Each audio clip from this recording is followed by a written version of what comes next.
Madam എന്തോ നമ്മളിവിടെ രാവിലെ വന്നതാ, ഇനിയും ടൈം എടുക്കുവോ? നിങ്ങൾ ഇന്ന് വന്ന ന്യൂ പേഷ്യൻ്റ് ആണോ? അതെ മാം. അതെ, നിങ്ങൾ ടെൻഷൻ അടിക്കേണ്ട. ഇത് പൊതുവെ ഇവിടെ വരുന്ന എല്ലാ പേഷ്യൻസിനും ഉള്ളൊരു കംപ്ലൈൻ്റ് ആണ്. ആദ്യമായിട്ടൊരു പേഷ്യൻ്റ് നമ്മുടെ ഹോസ്പിറ്റലിൽ വന്ന് പേഷ്യൻ്റ് രജിസ്ട്രേഷൻ കഴിയുന്നു, അത് കഴിഞ്ഞ് ഡോക്ടർ അടുത്തേക്ക് ഫയല് പോകുന്നു. അവിടെ ഫസ്റ്റ് ഡോക്ടർ ചെയ്യുന്നത് പേഷ്യൻ്റ് ഹിസ്റ്ററി കളക്ടിങ് ആണ്.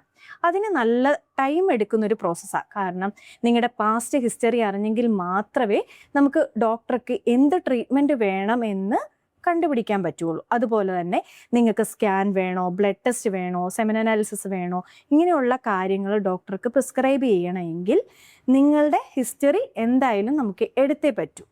ഡോക്ടറെ കണ്ടതിന് ശേഷം ഡോക്ടർ സ്കാൻ നിങ്ങൾക്ക് പറയുന്നു. അതുപോലെ തന്നെ സെമൻ അനാലിസിസിനും നിങ്ങളെ വിടുന്നു. ഇതിൻ്റെ രണ്ടിൻ്റെയും റിപ്പോർട്ട് അനുസരിച്ചായിരിക്കും ഇനി ബ്ലഡ് ടെസ്റ്റ് വേണോ എങ്ങനെയാണെന്നുള്ളത് ഡോക്ടർ പറയുന്നു. പൊതുവെ പേഷ്യൻസ് ആദ്യമായിട്ട് വരുമ്പോഴത്തേക്കിന് എന്തായാലും സമയമെടുക്കും.